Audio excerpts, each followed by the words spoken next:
Excellencies, ladies and gentlemen, dear colleagues.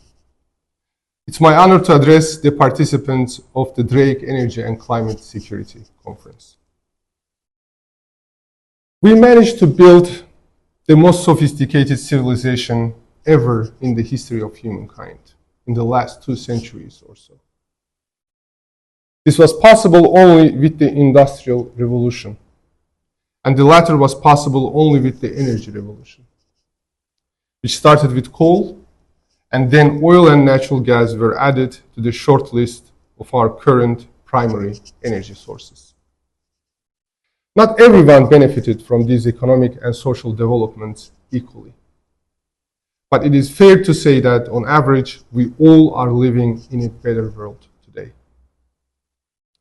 But it has already become sufficiently clear that this civilization's development model is destroying its very achievement, and with it, the planet Earth itself, at least the way we know it. The greenhouse gas emissions we generate is causing global warming, which is changing the climate with all of its concomitant negative consequences. As the President of the Republic of Azerbaijan stated at Petersburg Climate Dialogue, however, we shouldn't be choosing between economic development and climate solutions. We should find ways of tackling climate crisis that result in more and sustainable development. Let's set it straight. Energy is not the only source of greenhouse gas emissions. Agriculture, industry, and waste sectors account for a sizable volume of these gases.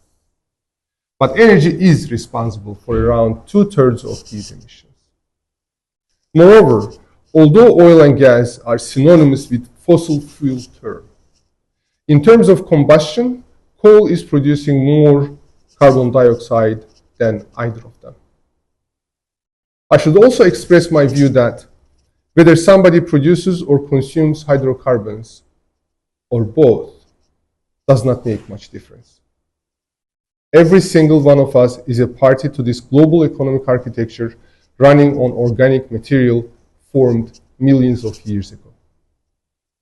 Therefore, I personally do not feel that oil and gas producers must stand out in terms of responsibility due to energy greenhouse gas association. I think that all of us, whether states, corporations, civil society entities, or individuals, are responsible for mobilizing whatever resources we have. This is the yardstick to measure what is right and what is morally defensible as we face this existential climate crisis. We, Azerbaijanis, are proud that we have been at the forefront of first energy revolution of the 19th century, although our society has not benefited as much as it deserved before independence. And we have every intention to be at the forefront of the current green energy revolution. And there is no contradiction in this. My country is a good example of how assets and values generated by the traditional energy resources could be mobilized and repurposed for green transition. The experience, connections, political capital, trust, and infrastructure that Azerbaijan has used with regard to oil and gas are now coming in handy in speeding up green transition.